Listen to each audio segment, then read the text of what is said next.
BA द्वितीय वर्ष history of India paper क्रमांक 7वा सत्र 4 सेमिस्टर 4 यामध्ये आपण हिस्ट्री ऑफ इंडियामध्ये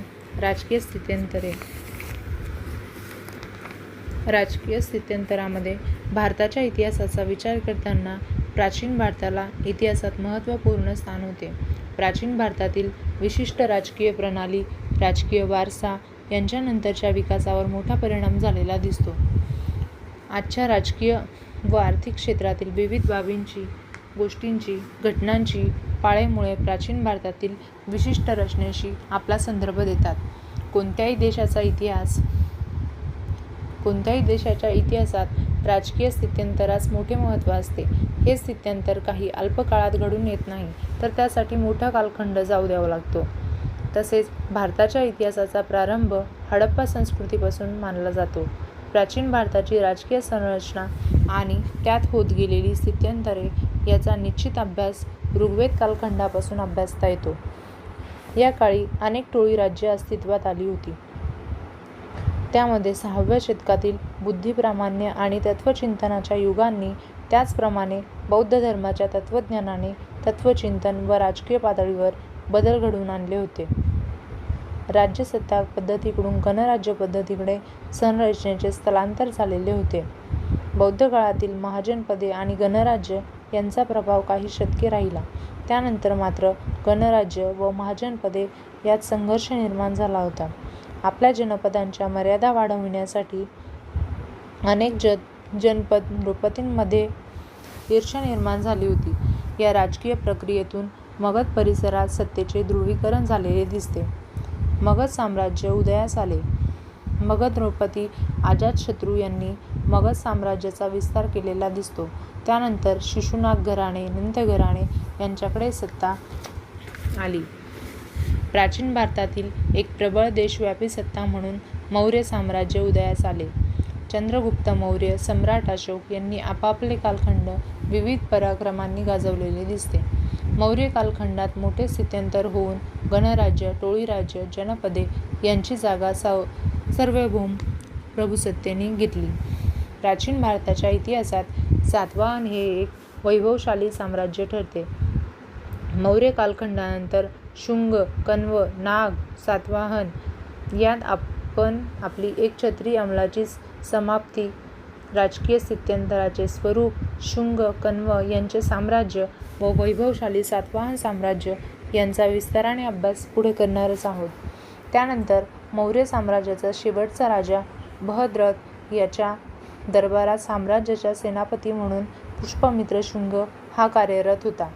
हा एक निष्णात प्रशासक, संघटक, कुशल सेनापती म्हणून याची ख्याती होती. त्याने मौर्य साम्राज्यातील सैन्याची पुनर्रचना केली होती. सैन्य पुनर्गठित केले होते. साम्राज्यातील अनागोंदी नियंत्रित केली होती. साहजिकच साम्राज्यात राजापेक्षा सेनापतीचे महत्त्व वाढले होते. राजा सामान्य कुवतीचा असल्यामुळे त्यामुळे सारा कारभार सेनापतीच्याच देखरेखीखाली चालू होता. सेनापती पुष्यमित्र हा महत्त्वाकांक्षी होता. कमकुवत मौर्य सम्राटाची सेवा करण्यापेक्षा आपणच बलवान राज्य निर्माण करावे हा विचार त्याच्या मनात आला होता. सारे सैन्य त्याच्या बाजूनेच होते. राजदरबारातही त्याच्याविषयी मोठा आदर होता. या साऱ्या गोष्टींचा फायदा घेऊन त्याने लष्करी उठाव करण्याचे ठरविले. बाणाभट्टाच्या लिखाणानुसार हा उठाव पूर्वनियोजित होता. पुष्यमित्र शुंग सेनापती न राहता प्रत्यक्ष मगध नरेश बनला होता. मौर्यांच्या प्रभुत्वाखाली असलेले राज्य आता पुष्यमित्राच्या ताब्यात आले होते. हिमालयापासून गुजरात काठेवाडपर्यंत आणि पंजाबपासून बंगालच्या उपसागरापर्यंतचा भाग त्याच्या आधिपत्याखाली आला होता. आंध्र, कलिंग आणि उत्तर भारतातील अनेक छोटी राज्ये मौर्यांपासून स्वतंत्र झाली होती आणि ती स्वतंत्रच राहिली. मगध नरेश पुष्यमित्राने एकूण 36 वर्ष राज्य केले होते. या काळात त्याने आपले राज्य विस्तारले. अनेक स्वतंत्र राज्यांना आपले मांडलिक बनवले होते. काही राज्ये शुंग राज्यात समाविष्ट केली. त्याने आपले सैनिकी सामर्थ्य वाढविले. मौर्य प्रशासनातील शैथिल्य घालवले. सैन्य शस्त्रसज्ज झाले. पतंजलीच्या महाभाष्यात पुष्पमित्राने अश्वमेध यज्ञ केल्याचे संदर्भ आढळतात. अश्वमेध यज्ञ हा साम्राज्य विस्ताराचे साधन मानला जायचा. त्यानंतर कलिंग. पुष्पमित्राने कलिंगच्या खारवेल राजाशी संघर्ष केला. प्रत्यक्षात इसवी पूर्व 165 मध्ये खारवेलनी शुंग साम्राज्यावर स्वारी केली होती. पुष्पमित्राने त्याला यशस्वीरित्या तोंड दिले होते. संघर्ष थोडक्यात संपला. खारवेलची सत्ता मात्र कायम राहिली. 4-5 वर्षांनी पुन्हा एकदा शुंग खारवेल संघर्ष झाला असावा असे हत्तीगुंफा शिलालेखातून स्पष्ट होते. इसवी पूर्व 2ऱ्या शतकात शुंग सत्तेला शह देण्याचे सामर्थ्य असलेली आणखीन एक सत्ता सातवाहन सत्ता म्हणून उदयास आली होती. शुंगांप्रमाणे इकडे गोदाखुरात सातवाहन प्रबळ बनत चालले होते. त्यांच्या वाढत्या प्रभावाला पायबंद घालणे हे शुंगांना शक्य झाले नाही. याच काळात यवनांची म्हणजे ग्रीकांचीही आक्रमणे झाली होती.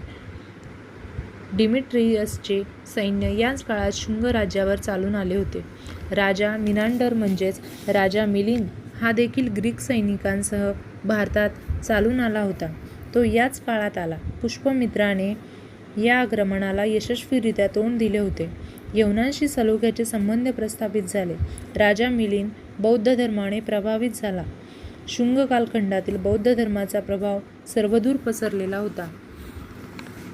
पुष्पमित्राने बौद्ध स्थळांभोवती तोरणद्वार उभारले होते.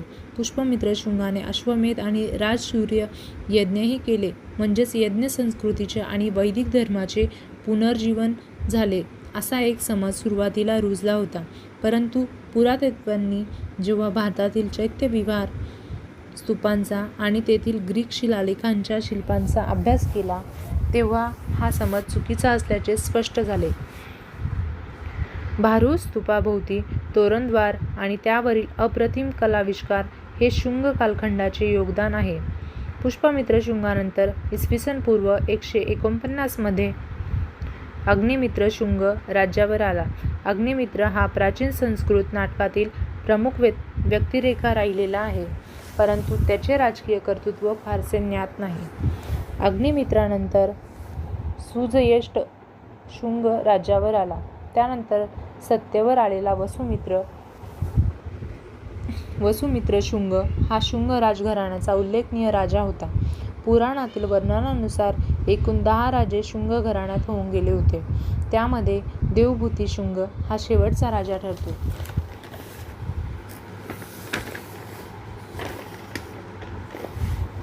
व त्यानंतर पुन्हा लष्करी उठाव झाले. मगध साम्राज्याचा वैभव काळ पाहिलेल्या पाटलीपुत्र शहरात मौर्यांच्या ह्रासानंतर दुसरा लष्करी उठाव इसवी पूर्व 72च्या दरम्यान झालेला दिसतो.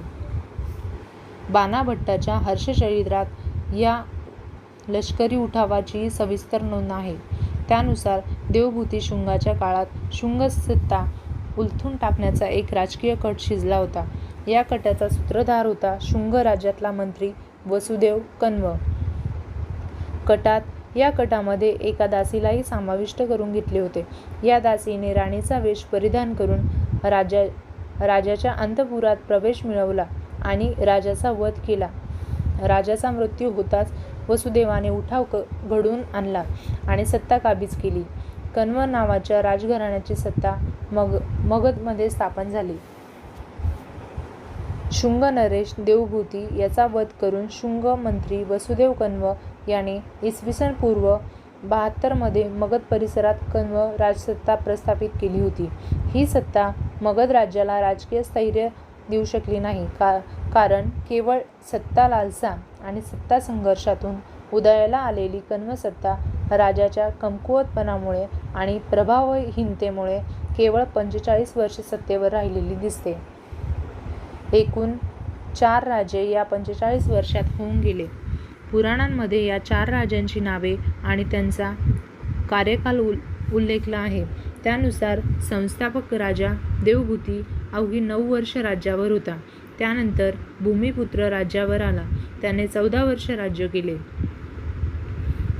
त्यानंतर नारायण कण्व आणि सुशर्मन राज्यावर येऊन गेले.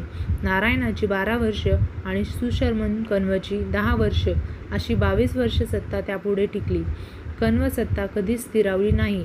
एकूण 45 वर्षाच्या कारकिर्दीतही राजकीय अनाकोंदी राहिली. मगध साम्राज्यातला फारच थोडा प्रदेश कण्वांच्या प्रत्यक्ष ताब्यात आला होता.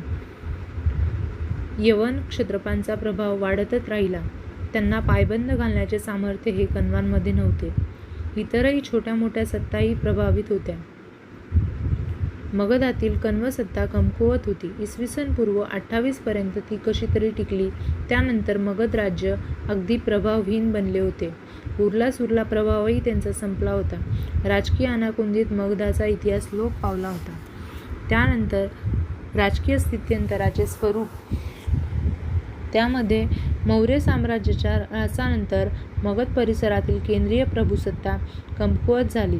प्राचीन भारताच्या राजकीय परिस्थितीवर दूरगामी परिणाम झालेले दिसतात. मौर्य कालखंडात केंद्रीभूत प्रभुसत्ता निर्माण झाल्यामुळे जे राजकीय स्थैर्य लाभले होते ते नष्ट झाले होते. राजकीय स्थैर्यामुळे व्यापार उदीम वाढला होता. आर्थिक संपन्नता आली होती. शिल्प स्थापत्य परंपरा विकसित झाली होती. मौर्य कला शैलीचा एक वेगळाच अर्थ प्राप्त झाला होता. संपूर्ण भारतात एक समान प्रशासन यंत्रणा आकाराला येऊ लागली होती. अगदी लष्करी प्रशासनापासून ते नगर प्रशासनापर्यंत एक शिस्तबद्ध शासन यंत्रणा अस्तित्वात आलेली दिसते. त्यानंतर प्राचीन भारताच्या इतिहासातले हे राजकीय स्थित्यंतर केंद्रीकरणाकडे वाटचाल करणारे होते. त्यामध्ये मौर्य साम्राज्याचा ऱ्हास झाला आणि एक प्रचंड राजकीय स्थित्यंतर घडून आले. पुन्हा प्रादेशिक अस्मिता आणि व्यक्तिगत महत्त्वाकांक्षा प्रबळ बनत गेल्या. मगध परिसरातल्या प्रभुसत्तेच्या जागी आता अनेक लहान मोठ्या प्रादेशिक राज्यसत्ता आकाराला आल्या होत्या. त्यांच्यात सत्ता संघर्ष सुरू झाला. राजकीय स्थैर्य नष्ट झाले होते. व्यापार विस्कळीत झाला होता. आर्थिक परिस्थिती बदलली होती. शिल्प स्थापत्य परंपरा खंडली होती. अर्थात हे राजकीय स्थित्यंतर घडून आले तेही चिरकाल टिकणारे नव्हते.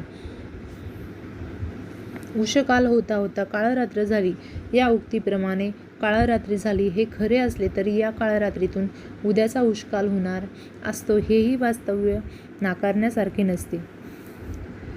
हा बदल हा जीवनाचा स्थायी भाव मानला की राजकीय स्थित्यंतराचे आकलन होणे सुलभ होते. त्याचप्रमाणे शुंग नरेशांनी मौर्य साम्राज्याच्या कालखंडातील राजकीय स्थैर्य काही काळ टिकवून धरण्याचा प्रयत्न केला होता. कला परंपराही जोपासल्या होत्या, समृद्ध केल्या. शुंग कलेला एक आगळे स्थान प्राप्त झाले होते. शुंगांनंतर मगध परिसरात जे राजकीय स्थैर्य आले ते 3-4 दशके टिकले. गुप्त साम्राज्याच्या उदयापर्यंत मगध परिसरात प्रादेशिक राज्यांमधला सत्ता संघर्ष चालू राहिला होता.